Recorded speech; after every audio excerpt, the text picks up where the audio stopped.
Hello everyone, প্রথমে মেনুতেই হলো গাঁদাল পাতাকে কাঁচা পেস্ট করে নিয়েছি মিক্সিতে করে 5 ফোড়ন তেল দিয়ে ভালো করে কাঁচা পাতাটাকে ভেজে নেব।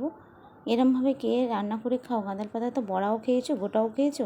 আমরা খাই ডালনা। কলা পেঁপেকে পেস্ট করে নিলাম, ডাল কুটুনি দিয়ে সিটি মেরে দিয়ে ওতে ঢেলে দেবো, দিয়ে একটু ঘন থপথপে মতন হবে, বা কেউ পাতলাও খাও, আমরা একটু নর্মালটা খাই। এরমভাবে গাঁদালটা করে নেব। ফুটে গেলে কাঁকড়াটা ভেজে নিলাম, কাঁকড়াটা ভাজা হয়ে গেলে পেঁয়াজটা ভেজে নিলাম, পেঁয়াজটা ভাজা হয়ে গেলে কড়াই ও ভেন্ডি আর মাছটা ভেজে তুলে রেখেছিলাম সেইগুলো একটা একটা করে নেব। টমেটো, আদা, রসুন ভালো করে ভেজে নেব।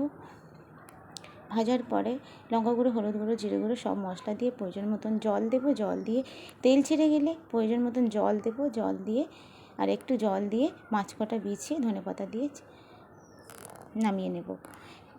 কেমন হয়েছে মাছের ঝালটা অবশ্যই কমেন্ট করতে ভুলবে না। মাছের ঝাল হয়ে গেলে সবজির তরকারিটা করে নেব। নোটে ডাঁটা ও পেঁয়াজটাকে ভালো করে ভেজে নেব। কাঁচা লঙ্কা বাটা দেবো এবং সবজি কটা ভাজাই ছিল দেখেছো। আর নোটে ডাঁটা কটা সিদ্ধ করে রেখেছিলাম, মশলার সঙ্গে ভেজে নেব।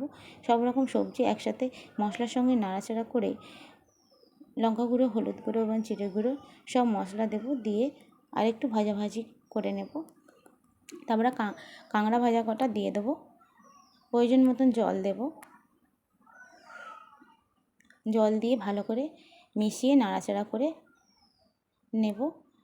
ভালো করে নাড়াচাড়া করে মিশে গেলে প্রয়োজন মতন আর একটুখানি জল দিয়ে চাপা দিয়ে দেবো।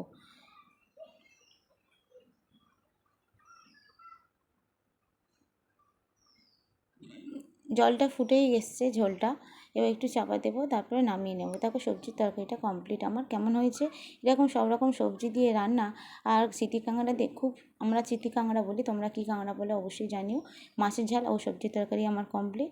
তারপরে আমরা চাটনিটা আমি ফার্স্টেই করে নিয়েছিলাম, তোমাদের দেখানো হয়নি। আজকের মেনুটা কেমন লাগলো অবশ্যই